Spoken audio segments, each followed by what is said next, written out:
আমি জান্নাতুল ফেরদৌস বলছি। আশা করি সবাই ভালো আছেন, সুস্থ আছেন।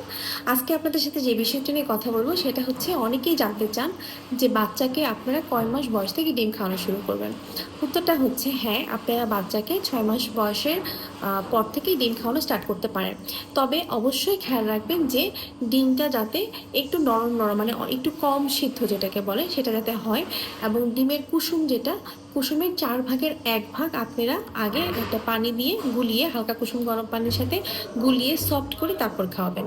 তো এইভাবে যখন ৩-৪ দিন বাচ্চাকে খাওয়াবেন, বাচ্চার পেটে কোনো প্রবলেম হবে না। তারপর আপনারা বাচ্চাকে ডিমের 4 ভাগের 1 ভাগ আগে খাওয়ালেন, তারপর হচ্ছে ডিমের হাফটা খাওয়াবেন।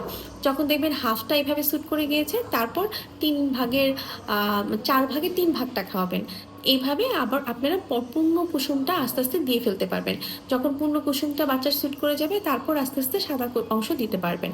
তো বাচ্চাকে আপনারা যে কোনো খাবার খাওয়ানোর সময় অবশ্যই খেয়াল রাখবেন যেটা, সেটা হচ্ছে সব খাবারই আগে 3 থেকে 4 দিন ট্রায়াল দিবেন। যদি বাচ্চার পেটে স্যুট করে যায়, তারপরে আপনারা পরিপূর্ণভাবে সেই খাবারটা শুরু করবেন। তো আশা করি উত্তরটা পেয়ে গেছেন যে বাচ্চাকে 6 মাস বয়স থেকেই আপনারা ডিম খাওয়ানো শুরু করতে পারেন। ভালো থাকবেন, সুস্থ থাকবেন। আল্লাহ হাফেজ।